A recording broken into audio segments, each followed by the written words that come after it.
Hello, everybody. Welcome to Turffontein. We're doing this Wednesday morning, Daryl, Marie, and myself, talking about what's going on the Turffontein inside track. That this particular course will be put to bed soon. It'll be scarified, and we'll be enjoying more of the outside track in the very near future. We have in total, it's an 8 race program. We should start at about 25 past 12. You're reminded about scanning your phone to open up your Betway account on that QR code if you haven't already done so. And of course, to contact us via WhatsApp if you need to get in the information on the show out sooner. So with regards to the activity, let's have a look at what's going on early Wednesday morning, where it looks like James Crawford and Callan Murray could win the first. They've been priced up at 22 to 10 favourite. Second choice, number 9 on the card, Red Sunrise, who's trading at 7 to 2 this morning. Who's next? Number 3, Naratoy, is trading at 9 to 2. And then you got number 8 on the card, who's trading at 9 to 2, all the same, 12 to 1 and better the balance. You've only had the one start on the Highvelder's horse, Real Stunner. Good enough performance. Looks like you'll keep improving here. It was a good performance considering the fact that it was way short of his best distance. I mean, he debuted around the bend of a 1200, staying on well throughout the running of the race. He's going to love the step up in trip. Yeah. Going to strip fitter. Got a tricky draw to contend with, but just sometimes, Clyde, I'm not saying this is the case, but I have seen horses come up and run a flat second run from the Western Cape. So I do think he's the horse to beat. But I'm just taking the safe route in the opening leg of the bar pot, and I'm sure we're going to double up from 4 horses. He is my number 1 choice, though, because I liked what I saw moving down to the start last time. He actually caught the eye in the canter pass. Naratois, one has to say that he's the second elect. Good backup for James and Tim. Last time out, never settled in the running. They tried him over further. I think he's way better than that effort. Penultimate start, he actually ran well against winners, and things got tight for him on that occasion. Let's see if he can go handy this time around and fend them off. Number 8, Luwak, rested and gelded. I think he's got a lot of scope for improvement himself. Wasn't a bad effort last time out. And then Red Sunrise actually looked like he was challenging for second place last time in his second run, and he just faded very late. I actually give him a little bit of a squeaker despite the form line not holding up currently. I think they're 3 from 3 unplaced runners. But like I said, I do believe we'll double up in the opening leg. If some viewers want to bank the number 1 Real Stunner, he is my top pick. Okay, well, there we go. That's the bipot. First leg, we're going wide, 1, 3, 8, 9. Let's move on now to the next race on the card, race number 2. Talk about the action in this maiden class field, and they're going over the 1600 metres. Let's bring up the betting from Betway this morning as to how they see it playing out. And could James Crawford and Callan Murray, we're doing this early Wednesday morning, could it be a double for them? They've got Duchess of Paloma, who's priced up at 28 to 10. Similar to the first, only just had a run or so on the Highveld, and it does appear like she'll keep improving here. Second choice, number 2, Winds of Grace, who's trading at 4 to 1. She was 6 to 1, so there's a little bit of interest in her on Wednesday morning. The 6 Witching Hour is trading at 4 to 1 as we speak. And then you've got 5 to 1 about number 7, Kensal Green. It seems like the more racing that comes away, the better she'll get. And then you can get 6 to 1 about Intro Dancing and 10 to 1 and better the balance. Yeah, the favourites had enough opportunities, but I guess now on the Highveld, maybe should be able to pull it off. Yeah, she's had limited opportunities over a mile though, and I think now she's really strengthened up to go that extra distance. Third run on the Highveld now, Clyde. You can see in her local debut, she finished 3rd, but she was first past the post out of the group on the inside of the track that day. Just behind her that day, well, not just behind her, 6 lengths behind her was a filly called Hat High Way to the Sky. 6 lengths behind her. She came out and ran a good second at the Vaal on Thursday behind Vamonos. Last time out, she didn't get a clean break. She found herself at the back of the field. Callum brought her to the middle of the track. She actually quickened very well. Looked to be hanging a bit. But then she found a second gear right on the line, and it looked like she was finding more. And in my mind, another 50 meters she would have gotten up to beat Lady Blunt. In that very same race was Winds of Grace. Now, Winds of Grace went handy, and she came from the back of the field. And now there is a turnaround in the draws. She was drawn worst. Now she's drawn 1, and Winds of Grace is drawn 10. So I believe she's going to hold Winds of Grace on that effort. I had a look at her breeding, Clyde. She's actually, now listen to this, she's a half sister to Cat Daddy, who won the Algoa Cup. And it's Algoa Cup weekend. Yes. So that could be an omen. Yes. Yeah, I'm happy in banking number 1, Duchess of Paloma. I think she's the right one. Thereafter, Witching Hour, Kensal Green. I don't know. Witching Hour, they're trying her with the blinkers. I thought she disappointed last time out. There's nothing separating the two of them. Kensal Green, yes, she can improve. She's only having a 4th start. Probably going to strip fitter. Going to be leaning towards Kensal Green as my second choice. But like I said, I think Duchess of Paloma, this time round, if she's a little bit closer to the pace, I make her the one to beat. Okay, we've got it. The PA is up and running. 144 Rand per perm. Okay, let's move on now to our next race, race number 3 on the card, and we have a look at what the situation is, because it's pick 6 time, and of course we want to catch a pick 6. Who doesn't want to? Question is, which one's the right one? Page Boy or Dual Prophecy, or does it go beyond that? Well, Page Boy's top of the boards at the moment and is priced up at 2 to 1. I think it was 22 to 10, so there's been a bit of a nibble for it. One Dual Prophecy is trading currently at the moment at 22 to 10, second favourite. 6 Olympian Gold. There's been a little bit of interest in that. Has shortened from 5 to 1 into 9 to 2. And then you got, after that, double figures about the balance. Yeah, let's talk about Page Boy. Tell us where you are with him.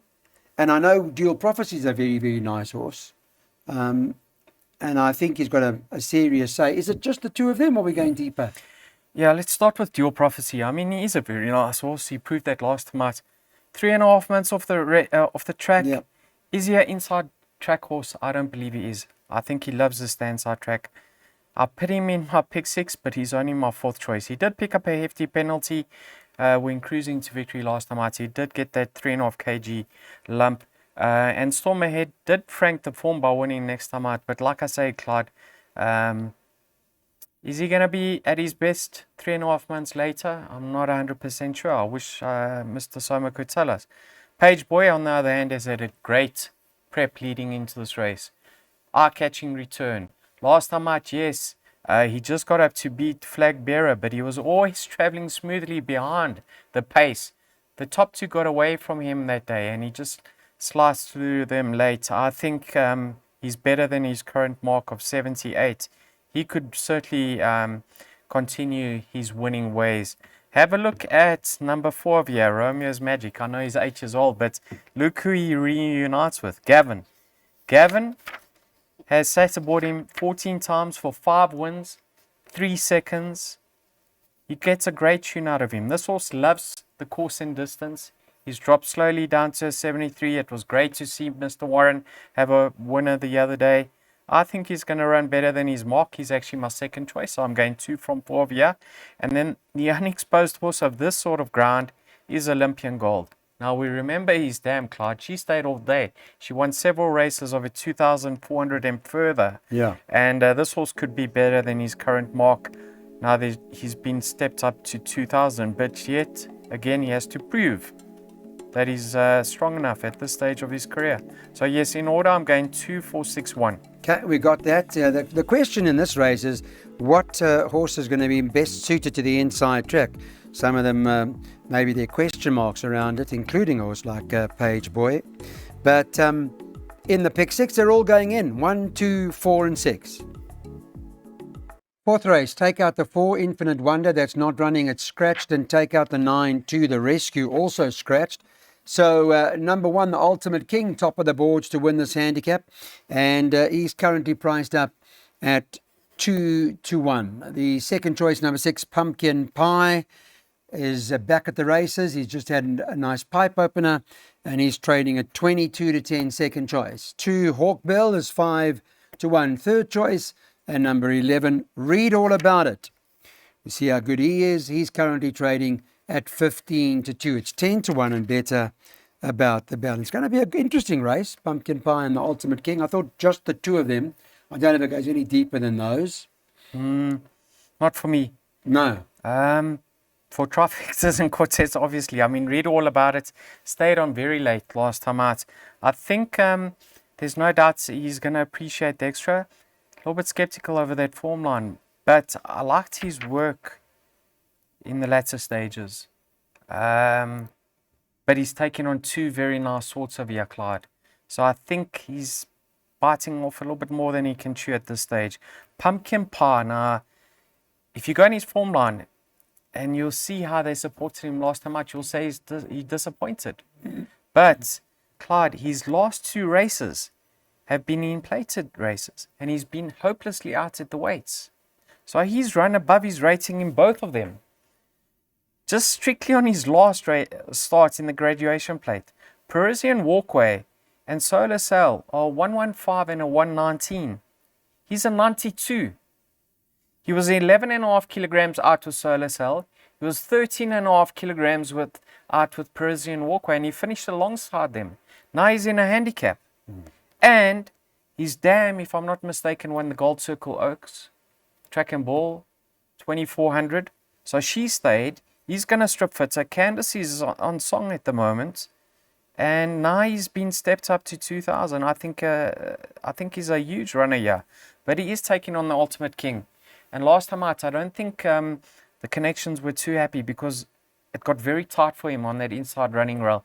And thereafter, he failed to quicken. Clyde, he's way better than that effort because going into that race, he should have finished alongside Lucha Verde because he was half a kilogram better off. So how can he fight out the finish with Lucha Verde, his penultimate start, and then get beaten 3 lengths when he's better off at the weights? So you need to put a line through that. I believe he's going to reverse the form with Hawkbull, who I don't think is at his best on the inside track. So the Ultimate King, let's hope he can bounce back to winning ways because I think he deserves another chance. So 1 and 6, I'm not looking past the two of them, and I actually don't want to separate the two of them either, Clyde. So you are making it a two-horse race? Yes.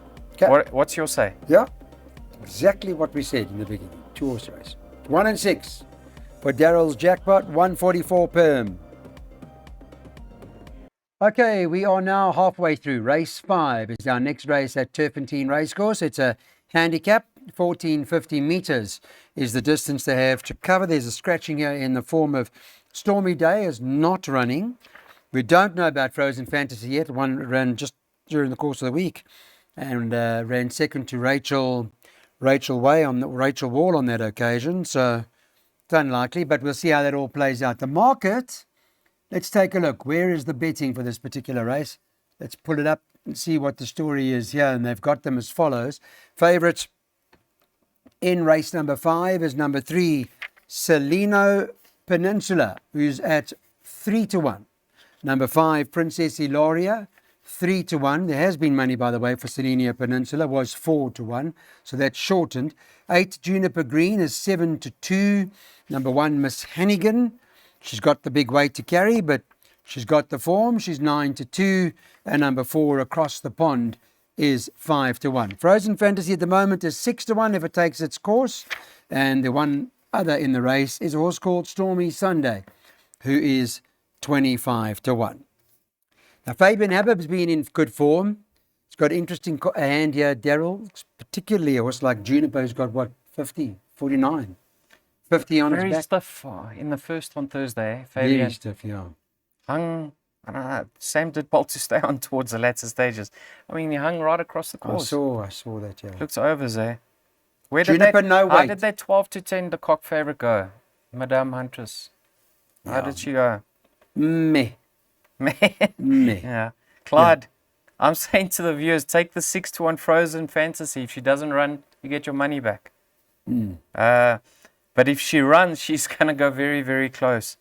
I think that run on Thursday was a great effort behind a very highly regarded filly. And you know, she's run against some high-class individuals. Mia Moo, Quantum Theory, Rodeo Drive, Call Me Getrix, Mon Petit Cherie, Clyde.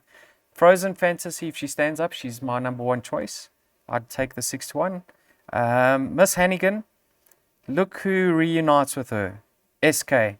Sat aboard her 8 times for 4 wins in a second. He certainly gets the best out of her. And she's a live wire. Seleno Peninsula, she ran 3rd during the week behind World of Alice. With the jockey booking of Henny Krailing, will she run though? Yeah, I don't know. That's interesting. It's a good question. I don't think she's going to run, to be quite frank. Yeah. But if she does, I think she'll be thereabouts. And then Juniper Green, she does only have 49.5 to shoulder, but she comes into this race under sufferance. I think she's 3.5 kilograms under sufferance, but she's a course and distance winner. She's got no weight on her back. She's going to probably go to the front, and she's going to try catch them on the back foot, and I can see her holding them off. I said, take note of any car changes and scratchings on the day. We're doing this obviously on Wednesday morning. I don't know where I am with this race because of the unknowns. Right, if they take another 2 out, what are you left with? 5 horses will end up running if that is the case. Well, then, if they take another 2 outs, Miss Hannigan's my top choice. As they stand, Frozen Fantasy. Okay, that's it. Jackpot second snapshot. Let's go to this handicap at the 80 level, and this particular event's over the 1450 meters. Pull up the market for you and tell you what's going on this Wednesday morning for Thursday racing. One big unit is priced up at 18 to 10 to win it. Gavin Lorena takes a ride. He's got the 62.5 to shoulder. He's only had the 1 run on the high felt, but it was a solid performance. 9 Take No Prisoners is the second favourite, and that's priced up at 33 to 10. Number 10, Winston's Wonder, is trading at 4 to 1. There was some interest in him. He did open at 5s. And number 2, Fully Loaded, is priced up at 5 to 1. You can get double figures about the others.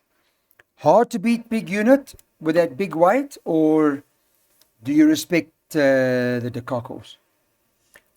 And Fully Loaded, what's wrong with Fully Loaded? Don't know, tell me. Nothing's wrong with him. I mean, they finished alongside each other. Super awesome. Yes. Fully Loaded ran 3rd.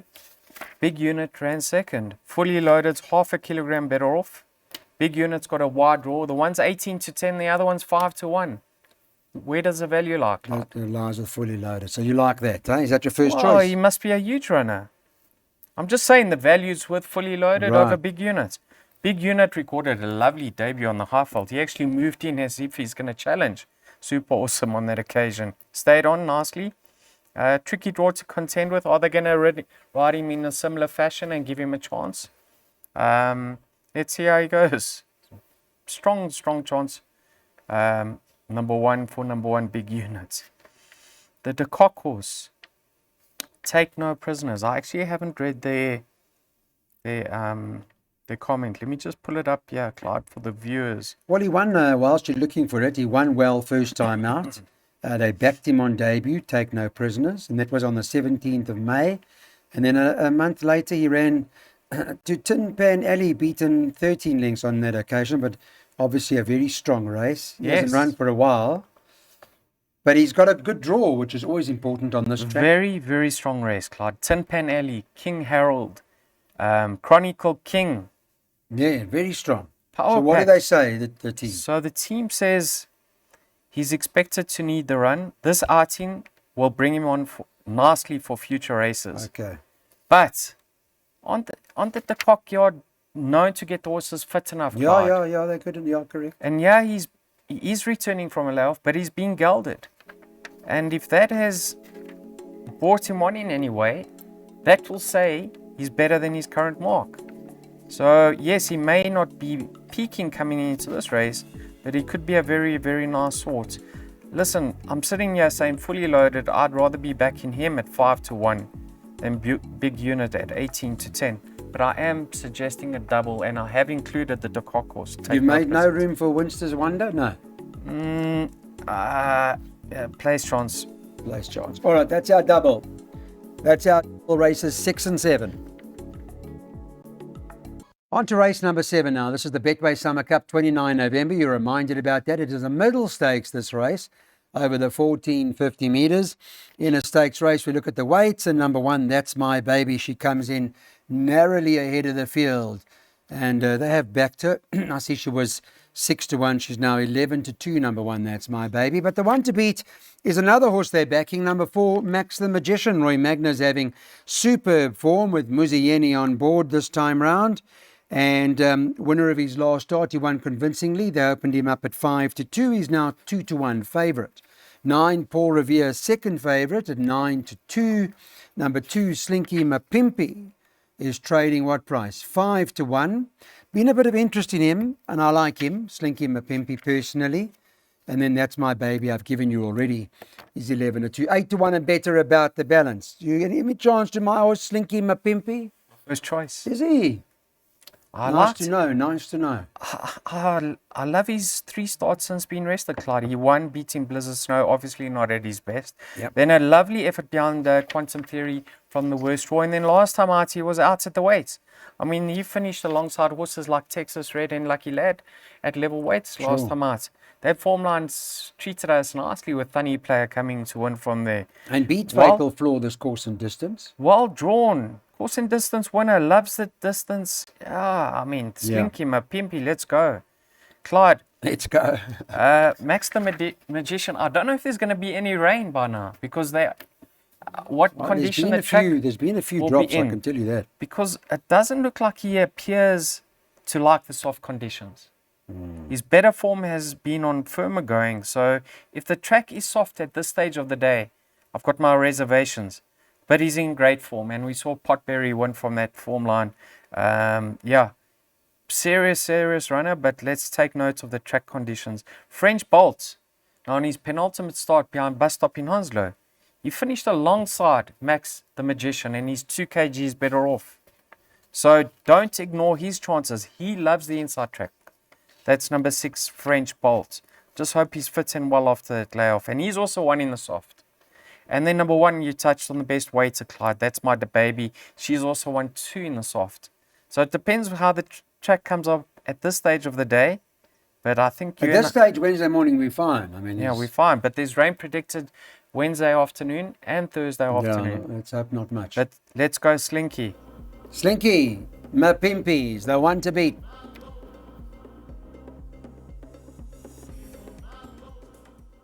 Okay, it's our last race that we're going to look at here at Turffontein Racecourse this Thursday.